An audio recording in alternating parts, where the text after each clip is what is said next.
en estos días calurosos y bellos en donde Bogotá está desocupada aún. Eso se acaba creo que hoy, 13 de diciembre, ayer. Hace 58 años, en el 41, murió Joyce. Y parece que lo último que dijo es: ¿no entienden? Porque sabía que no había que entender y que la literatura no se entiende. La literatura es más que algo racional y comprensible, lo cual no implica que carezca de lógica, todo lo contrario, tiene un rigor aterrador, como el rigor de un buen relato, no de esos telenovelescos y malos guiones de película mafiosa que quienes funan y cancelan a diestra y siniestra utilizan. No habría que decir vigilar y castigar, sino funar y cancelar, para no pronunciar esa palabra tan inmunda llamada escrachar.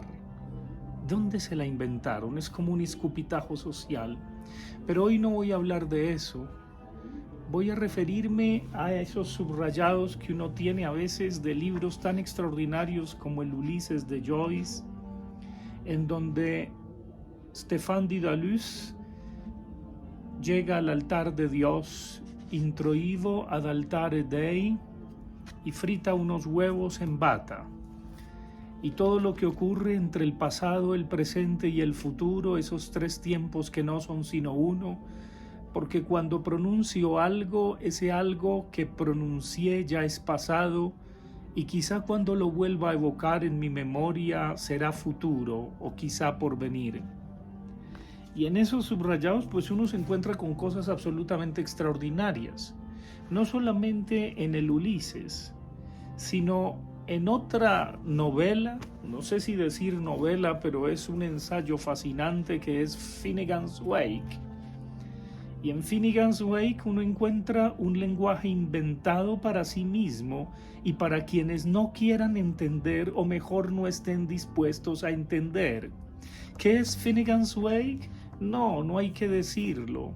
Son esas epifanías que se revelan en asociaciones libres y cual onomatopeyas pues se inventan un lenguaje. Hi, ha, ju, je, jo, mamum, mamá. Y son esas maneras tan tiernas como finalmente uno se comunica con los seres que ama en los momentos efímeros que se convierten en instantes eternos.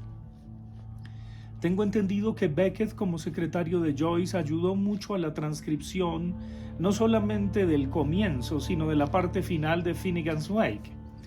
No sé qué tanto haya de la cosecha de Beckett aquí, es probable que mucho. No solamente como el secretario o asistente de Joyce, sino que eso lo propulsó a escribir sus grandes novelas de Molloy, Malone muere y El innombrable. Qué honor ser secretario de Joyce. Hoy día dirían que fue un acoso laboral, un abuso laboral del irlandés viejo hacia el irlandés joven. Semejante ridiculez jamás se le hubiera ocurrido, por supuesto, a Samuel Beckett. Al contrario, todo el agradecimiento con el viejo tirano que lo contrató y lo acogió cuando llegó a París, y cuando gracias a ser becario en la Rue d'Ulm escribiera probablemente la biografía, o no la biografía, sino la aproximación más completa a la obra de Proust, a la búsqueda del tiempo perdido.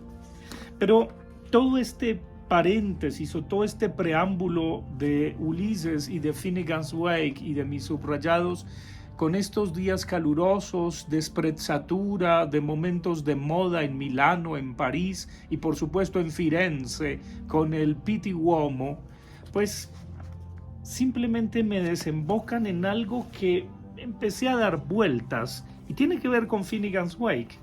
Y son algunas cartas del tarot, y entre las cartas del tarot, por supuesto, la carta 0, algunos dicen que sería la última, pero en realidad es la 0, la carta del loco.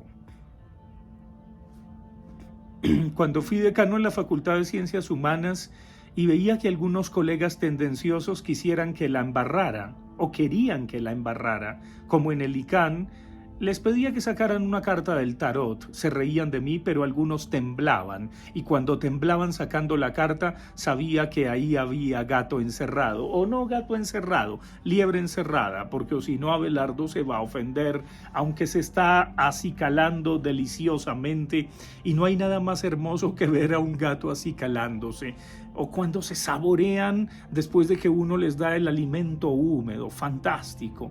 Eso produce un placer, un gozo y una alegría que ninguna de esas personas que cambian la alegría por remordimientos son capaces de valorar. Bien, pero la carta del loco, volvamos a ella. Claro, el tarot de Rider-Waite no la presenta completa. Hay que investigar mucho acerca de esta carta y Finnegan's Wake ayuda a entender eso, quien lo creyera en medio de sus epifanías onomatopéyicas. Y es que las representaciones de esta carta son incompletas, falta la otra parte. Y ustedes tendrán que buscarla, y cuando uno busca, pues aquí falta medio sol y falta media parte, porque hay un personaje vestido con un brocado, si se quiere, y una especie de canino o felino. En mi caso es Abelardo. Cuando me voy y él no quiere que me vaya, me agarra del carcañal, me muerde y me detiene para que no vaya a ser tan loco. La carta del loco, un canino o un felino que muerde a su amo, aunque los amos son ellos de los patronos, o mejor, de sus servidores, nosotros los humanos, específicamente si son felinos, y entonces nos muerden en el calcañar. Ay, no sé pronunciar esa palabra. Carcañal, calcañar, carcañal. Bueno, sí la sé pronunciar. En el talón, ahí, y entonces como que nos rasgan las vestiduras. Y es una maravilla, pero repito, la carta está incompleta. Cuando uno ve lo que falta en una investigación, la tarea es para ustedes, se da cuenta de que falta medio sol o más de medio sol, y falta ver si es realmente un precipicio desde donde salta el loco. Tiene un bastón con sus pertenencias y una flor, y está cantando y feliz, y no le hace caso a aquellos que funan y cancelan. No, está loco, genial. Está lleno de alegría, de jovialidad. Es una expresión neta de Finnegan's Wake. Bueno, pues él está parado, no en un precipicio, sino en una cestilla de pan, de donde procede su reino. Hay una vela y no hay ningún riesgo. Son los otros que muestran la carta incompleta y por eso dicen está loco, cuidado. ¿Qué significa esta carta? ¿Qué significa en Finnegan's Wake? ¿Qué tiene que ver con ese ja, je, ji, jo, ju, mamum y con esas conjugaciones y derivaciones fantásticas que ayudó a transcribir Beckett de su maestro Joyce? Tienen que ver con la juventud, tienen que ver con la innovación, tienen que ver con el renacer, tienen que ver con una cierta ingenuidad y con un no temer. No temerle a la moralina, no temerle a aquellas personas que se refugian en sus miserias porque nunca han comprendido qué es el deseo, qué es la falta y por qué es tan necesaria para tener estilo. Claro, ¿qué haces con el deseo? ¿Cómo lo sublimas? ¿Cómo lo expresas? ¿Cómo lo proyectas? Y allí, por supuesto, estoy completamente de acuerdo con Carolina Sanín.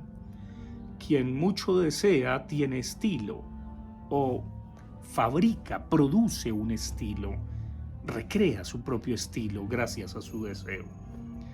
Y quien reprime sus deseos o los condena o los criminaliza, sobre todo en los demás, ¿qué estilo puede tener? Pues un estilo esperpéntico, barato, trivial, de telenovela barata y de guión barato, de película policíaca, de mafia que nadie se cree, ni siquiera esa persona misma. El loco es todo lo contrario. Y el loco, desde su canastilla de pan, que es su reino, salta al vacío de su imaginación, de su fantasía, de su deseo, de su estilo, de su literatura. Eso es Finnegan's Wake.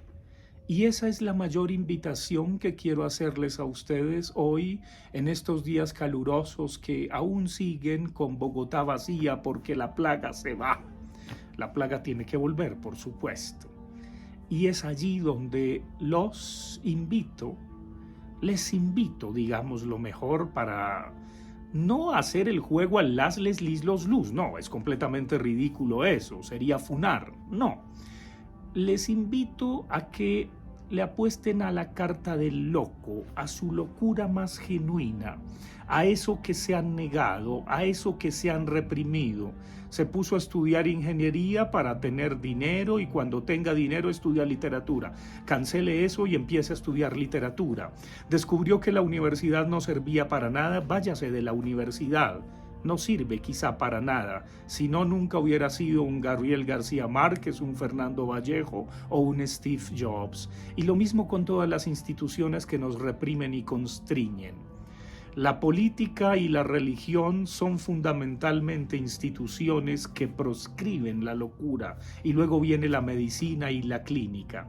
Y todo esto tiene que ver también con una historia de Foucault. Algunos han sacado un paráfrasis del libro Vigilar y Castigar, hablando ahora de funar y cancelar. Tienen razón, pero no hay que atribuírsela a Foucault. Hay que investigar la historia o los orígenes de esa nociva superioridad moral que implica volar y que implica no solamente la lucidez, sino la responsabilidad del deseo. Mi invitación entonces es a que sean un poquito más locos en este tiempo que inicia, a que no teman a sus deseos ni a la lucidez y asuman la responsabilidad de sus deseos. Sacudan la moralina tibia, olvídense de las polarizaciones y díganle chao a los políticos porque ellos solo sirven para fabricar la mayoría telenovelas baratas y guiones de películas de mafia que nadie cree. No, la vida es amplia, bella, grande y hay que gozársela. Abelardo está que saca su cobija fantástica porque claro, él dice, bueno, a mí me tienen que abrigar, me tienen que arropar. Yo ya me acicalé, quiero mi manta. ¡Ay, cómo lo pillamos! Entonces se va a sus aposentos. ¡Qué maravilla! Recuerden la carta del loco y no hay ningún precipicio.